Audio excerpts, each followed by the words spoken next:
के 7 लड़के और 1 लड़की थी। सभी का विवाह हो चुका था। एक बार कार्तिक कृष्ण पक्ष की चतुर्थी तिथि को सेठानी सहित उसकी सातों भव्य और बेटी ने करवा चौथ का व्रत रखा।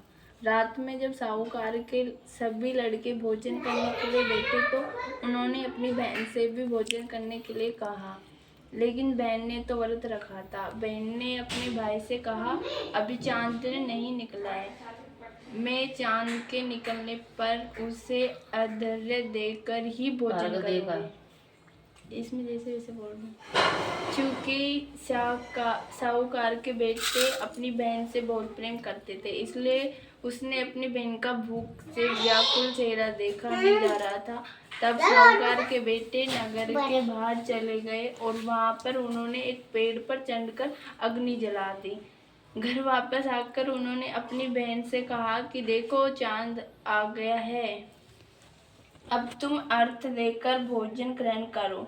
साहूकार की बेटी ने अपनी भाभियों से भी कहा, चांद को अर्घ्य देने का कहा, लेकिन ननद की बात सुनकर भाभियों ने कहा, बहन अभी चांद नहीं निकला है, तुम्हारे भाई धोखे से अग्नि जलाकर उसके प्रकाश को चांद के रूप में तुम्हें दिखा रहे हैं। लेकिन साहूकार की बेटी ने अपनी भाभियों की बात को अनसुनी कर दिया और उसने भाइयों द्वारा दिखाए गए चांद को अर्घ्य देकर भोजन कर लिया। इससे उसका करवा चौथ का व्रत भंग हो गया। गणेश जी की अप्रसन्नता के कारण उस लड़की का पति बीमार पड़ गया और इसके घर में बच्चा हुआ। सारा दिन उसकी बीमारी को सही करने में लग गया।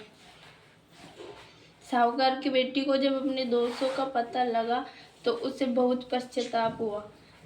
उसने गणेश जी से क्षमा मांगी और फिर से विधि विधान पूर्वक चतुर्थी का व्रत शुरू कर दिया। उसने व्रत के दौरान उपस्थित सभी लोगों का श्रद्धानुसार आदर किया और तदुपरांत उसने आशीर्वाद ग्रहण किया। इस प्रकार उस लड़की के श्रद्धा भाव को देखकर भगवान गणेश जी उस पर प्रसन्न हुए और उसके पति को उन्होंने जीवनदान प्रदान किया।